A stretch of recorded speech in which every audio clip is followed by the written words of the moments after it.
உங்களுக்கு மனசாட்சின்னு ஒன்று இருக்கா? சிஎம் ஸ்டாலின் அவர்களே, கரூர் விஷயத்தில் ஏன் என் மேலே பழிய தூக்கி போட்டீங்க அப்படின்னு ஸ்டாலின் அவர்களை பார்த்து விஜய் அவர்கள் கேட்குறார்.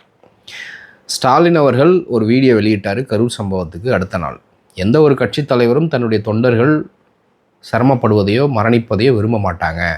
அதனால் விஷம பிரச்சாரங்களை விட்டுட்டு அடுத்த வேலையை பாருங்கள், இந்த துயரமான நேரத்தில் அவர்களுக்கு தைரியம் சொல்லுங்கள் அப்படின்னு தான் வீடியோ போட்டார். சிபிஐ வேணும் அப்படின்னு வழக்கு போட்டது தாவேகா தான். சிபிஐ தமிழ்நாடு போலீஸு விஜய் அவர்களை சார்ஜ் ஷீட்டில் சேர்க்கவே இல்லை, A1 சேர்க்கவே இல்லை. பல பத்திரிகையாளர்கள், முற்போக்கு அரசியல்வாதிகள் ஸ்டாலின் அவர்களுக்கு கண்டனம் தெரிவித்தாங்க. ஏன் ஸ்டாலின் இவ்வளவு சாஃப்ட் கார்னரோடு இருக்கிறார், விஜய் மீது நடவடிக்கை எடுப்பதற்கு ஏன் தயங்குகிறார் அப்படிங்கிற கேள்வியை கேட்டாங்க. ஸ்டாலின் அவர்கள் அதற்கு பதிலே சொல்லலை. அதற்கு மாறாக சிபிஐ தான் வேணும், தமிழ்நாடு போலீஸ் எங்களுக்கு வேணான்னு அடம் பிடிச்சது தாவேகா.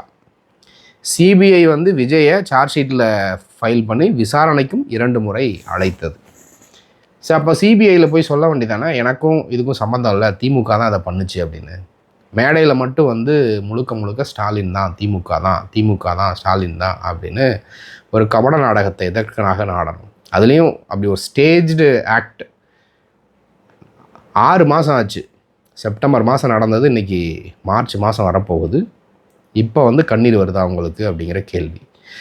உங்களுக்கு உண்மையாகவே அரசியல் பண்ணணும்னு நினச்சிருந்தீங்கன்னா அன்றைக்கே ரோட்டில் உட்காந்து உண்ணாவிரதம் இருக்க போகிறேன், கரூர் சம்பவம் எங்களுக்கும் அதுக்கும் சம்மந்தம் இல்லை, இது ஒரு திட்டமிட்டு நடத்தப்பட்ட நாடகம் அப்படின்னு அரசியல்வாதியாக மக்களுக்குன்னு சேவை செய்ய வந்திருக்கோம் அப்படிங்கிறவர் உண்மையாக அந்த மாதிரியான சம்பவங்களில் ஈடுபட்டிருக்கணும்.